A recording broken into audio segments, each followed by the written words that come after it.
ध्यानाकर्षण प्रस्ताव हम पीटीआई पे भी, शराब के घोटाले पर भी और एग्रीकल्चर ऑर्डिनेंस पे भी और रजिस्ट्री घोटालों में, चारों में हम यहाँ पर ध्यानाकर्षण प्रस्ताव सदन के सामने रखेंगे। ये यहाँ पर मैंने देखा है, दुख होता है कि ये जो कॉरपोरेशन है ये भी बड़ा तानाशाही रवैया, जैसे किसी व्यापारी के साथ किसी भी अधिकारी का बदतमीजी से बात करने का कोई हक नहीं है। पिछले 2 साल से इस रोहतक को पानी पीने के बारे में लगता है ग्रहण सा लग गया है और इसके लिए ये सारी की सारी सरकार की जिम्मेवार है, अधिकारी इसके बारे में जिम्मेवार है।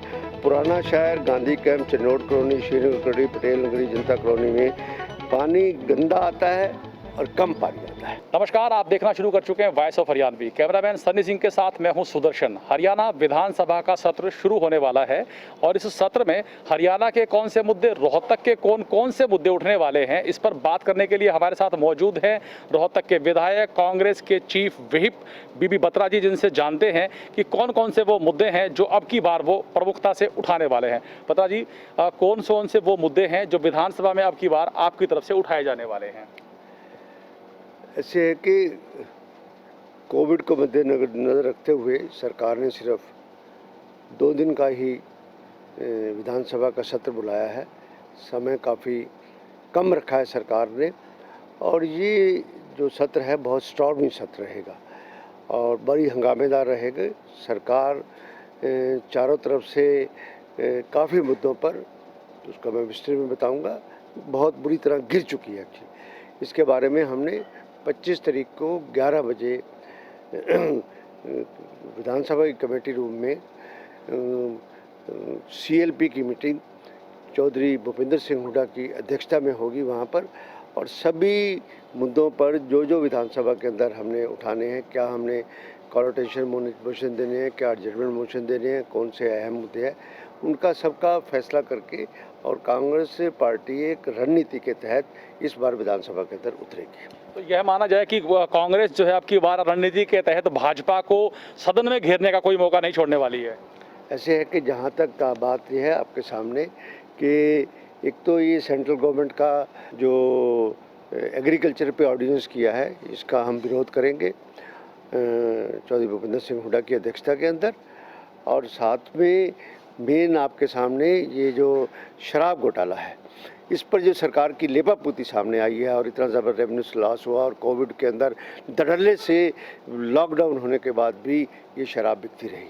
उसके बाद ये रजिस्ट्रियों के घोटाले में जो आपस में रजिस्ट्रियों घोटाला सामने आया है और मुख्यमंत्री भी इस घोटाले को एडमिट करते हैं, इस बारे में सरकार से स्पष्टीकरण मांगा जाएगा कि इस घोटाले के अंदर कौन जिम्मेवार है, कैसे भ्रष्टाचार ने हमारे सारे हरियाणा को बड़ी बुरी तरह घेरा हुआ है। इस बात के लिए चाहे वो धान का घोटाला है, चाहे लॉ एंड ऑर्डर की बात है, और जहाँ तक के ये जो एक अमेंडमेंट ला रहे हैं, ये काफ़ी अहम मुद्दे रहेंगे। ये वहाँ पर जोर शोर से डिस्कस होगा। कुछ और बिल भी और ऑर्डिनेंस सरकार लाने की कोशिश कर रही है। जब सदन के पटल पर रखे जाएंगे तो तब हम उस पर चर्चा करेंगे और सरकार को चारों तरफ से हम घेरने की कोशिश करेंगे। पता जी, अनाउंसमेंट का एक बड़ा मुद्दा है, सेक्टर्स एसोसिएशंस ने आपको ज्ञापन भी दिया है। इसके साथ ही PTI का एक मुद्दा है जहाँ आपका वायदा था कि वो सदन में उठाया जाएगा। मुख्यमंत्री जी ने पुराना मैं सबसे बढ़िया कि हमने एक अहम मुद्दा जो PTI का है, PTI के बारे में हमने प्राइवेट मेंबर बिल भी दिया है और साथ में PTI के मुद्दे पे एडजर्टमेंट मोशन भी हम कांग्रेस चौधरी भूपेंद्र सिंह हुड्डा की लीडरशिप के अंदर हम सदन के अंदर देंगे, जिसकी पूरी उस एडजर्टमेंट मोशन की पूरी तैयारियां हो चुकी हैं। ध्यानाकर्षण प्रस्ताव हम पीटीआई पे भी, शराब के घोटाले पर भी, एग्रीकल्चर ऑर्डिनेंस पे भी और रजिस्ट्री घोटालों में, चारों में हम यहाँ पर ध्यानाकर्षण प्रस्ताव सदन के सामने रखेंगे। पता जी, मैं बात अगर करूं रोहतक की, तो रोहतक का भी कुछ विषय हैं जैसे जो उठाए जाने वाले हैं। बिल्कुल आपकी बात, आपने मेरे मुंह की बात छीन ली। इस बात के लिए रोहतक में पानी का जो पीने के पानी और सीवरेज सिस्टम का बहुत बुरा हाल है, हद से ज़्यादा। ये सरकार लगता है कि सरकार को कुछ नज़र नहीं आता और ये अधिकारी और सरकार बहरी हो चुकी है इस बात के। इस विषय में मैंने सदन के पटल के ऊपर स्टार्ट क्वेश्चन हमने लगाए हैं इस बात के लिए कि पहला तो मैंने उनसे ये पूछा है कि ये जो अब तक डीसिल्टिंग वाटर वर्क्स की क्यों नहीं हुई, जहाँ पर पैसा सैंक्शन हो गया और कितनी राशि आई और अब तक क्यों नहीं इसको हुई।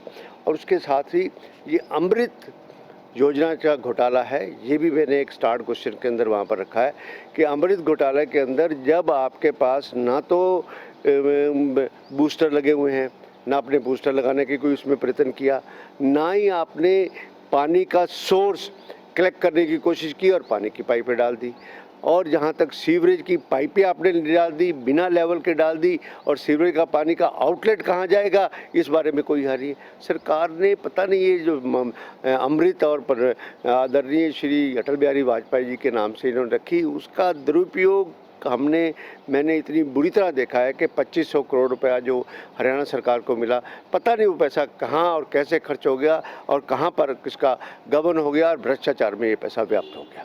इसके अलावा मुद्दा पीने के पानी का भी बड़ा ज़बरदस्त शहर के अंदर है। शहर के अंदर मैंने ये बाकायदा सवाल उठाया है विधानसभा के अंदर कि पिछले 2 साल से इस रोहतक को पानी पीने के बारे में लगता है ग्रहण सा लग गया है, और इसके लिए ये सारी की सारी सरकार की जिम्मेवार है, अधिकारी इसके बारे में जिम्मेवार है। पुराना शहर, Gandhi camp, Channaur colony, Srinagar colony, Patel Nagri, Janata colony में पानी गंदा आता है और कम पानी आता है, इसलिए लोगों का it's a crime against the public. और जो सीवरेज सिस्टम है उसमें बहुत बुरा हाल है। सेक्टर्स का आपने हाल देखा, पिछले दिनों न्यूज़पेपर में भी था कि सेक्टर्स को कॉर्पोरेशन ने ओवरटेक तो कर लिया, पर हाथ खड़े करने वाली बात है कि हमारे पास पैसे नहीं है। ये कोई तरीका नहीं है सरकार का किसी बात के लिए। जिस संस्था के पास पैसे नहीं है, सेक्टर्स को ट्रांसफ़र करने की, सेक्टर की सारे एरिया को ट्रांसफ़र करने की क्या ज़रूरत थी जब हुडा इसको ओवरटेक करता है सब कुछ है। ऐसे नावल एक्सपेरिमेंट ऐसी सरकार को नहीं करने चाहिए। और सबसे बड़ा मुद्दा आपके सामने विधानसभा में इस बात के लिए उठाएंगे कि जिस डिपार्टमेंट के पास सीवरेज और वाटर सप्लाई के सिस्टम को सुचारू और आगे एक्सटेंशन करने के लिए ये पाइपें जो डाली, जो अधिकृत कॉलोनियों के अंदर पाइपें डाली गई, जो पानी की व्यवस्था के लिए पाइपें डाली, जिस डिपार्टमेंट के पास इस बात की एक्सपर्टाइज नहीं थी, जिस डिपार्टमेंट से इसको अर्बन डेवलपमेंट से काम क्यों करवाया गया, इसको पब्लिक हेल्थ से काम क्यों नहीं करवाया गया, पब्लिक हेल्थ को सब कुछ पता था। मैं तो यहाँ तक जाऊँगा कि मैंने विधानसभा के पटल पर ये भी रखने की कोशिश करूँगा कि ये सीवरेज लाइनें और ये पानी की पाइपों की लाइनें डलती हैं सारी की सारी, इस बारे में भी एक रोज़ सरकार ये हर एक बात के लिए ऐप की करती है कि क्यों ना एक साइट बनाई जाए, इसका सर्वे करके सभी कॉरपोरेशन में, शुरू में कॉरपोरेशन में, कि कौन सी पाइप सीवरेज की कितने इंची, कितनी बड़ी, कितनी छोटी पानी की पाइपें कहाँ डली हुई है, सो दैट किसी भी प्रॉब्लम को हल करने में दिक्कत ना आए। और कोई नई पाइप डली देती है तो यहाँ तो हाल ये है कि एक सड़क के ऊपर 4 सीवरेज की पाइपें डली हुई हैं, तो बहुत है। और इस कोरोना में भी भयावह वातावरण जहाँ सारे स्टेट के अंदर बना हुआ है, कोरोना पूरे एफर्ट्स के बाद, हालांकि हमने तो कोरोना के हर एक स्टेप पे सरकार का समर्थन दिया है, पर सरकार इस पे पूरा नियंत्रण नहीं डाल रही है। और सबसे बड़ी बात ये है कि ये यहाँ पर मैंने देखा है, दुख होता है कि ये जो कॉरपोरेशन है ये भी बड़ा तानाशाही रवैया, जिससे किसी व्यापारी के साथ किसी भी अधिकारी का बदतमीजी से बात करने का कोई हक नहीं है। ऐसे ही जब भी कोई संज्ञान में आएगा, हम अधिकारियों से और ऊपर से जो हमारे मंत्री हैं लोकल अर्बन डेवलपमेंट के और दूसरे और डिपार्टमेंट के, उनसे इस बात करेंगे इस बात। अच्छा, कोरोना को लेकर के 2 दिन का बंद कंटिन्यू किया गया है। गृह मंत्री ने, हरियाणा के गृह मंत्री हैं, उन्होंने कहा कि अब पूरे हरियाणा के अंदर शनिवार और इतवार बंद रहेगा, तो क्या इससे संबंधित भी कुछ विषय विधानसभा में उठने वाला है? नहीं, इस बारे में ये है कि हम पब्लिक इंटरेस्ट में और एक एडमिनिस्ट्रेटिव डिसीजन अगर सरकार ने सोच समझ के अपनी फीडबैक के लिए लिया है तो उसका हम इस बात के लिए विरोध नहीं करेंगे कि भी 2 दिन बाजारें क्यों बंद की है। कुछ है विरोध की बात नहीं है। मेरे कहने का मतलब ये है कि जो पब्लिक इंटरेस्ट में सरकार फैसला करेगी वो ठीक है, जो पब्लिक इंटरेस्ट के बिना फैसला करेगी उसके बारे में निश्चित रूप से हम करेंगे।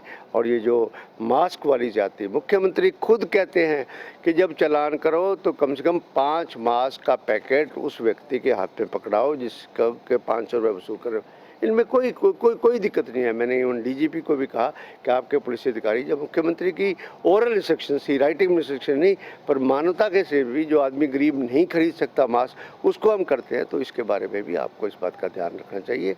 इसलिए ये सेशन जो है एक स्टॉर्मी सेशन होने जा रहा है और भ्रष्टाचार के सब तरफ से ये सरकार गिर चुकी है। अच्छा बताइए, एक विधायकों से जुड़ा हुआ सवाल भी है। विधानसभा अध्यक्ष ने हाल ही में पहले भी कहा था, हालांकि उससे पहले भी कहा जा चुका है कि विधायकों का जिला स्तर पर सम्मान होना चाहिए, जिला अधिकारी उनका सम्मान करें, लेकिन ऐसी स्थिति क्या नजर आती है? ऐसे है कि ये बहुत एक अहम इशू है, बहुत सीरियस इशू है।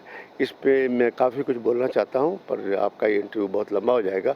अगली बार जब आप मिलेंगे तो मैं इसमें विस्तृत रूप से कि यूनियन ऑफ इंडिया के इंस्ट्रक्शंस क्या हैं, स्टेट के इंस्ट्रक्शन क्या है, मैं विस्तृत रूप से आपसे बात करूँगा। बहुत बहुत शुक्रिया। तो ये थे रोहतक के विधायक भारत भूषण बत्रा, जो बता रहे हैं कि अब की बार का सत्र बहुत हंगामी होने वाला है। कांग्रेस की पूरी एक रणनीति है जिसके तहत वो सदन में सरकार को कटघरे में खड़ा करने वाली है, सरकार के ऊपर सवाल दर सवाल दागने वाली है।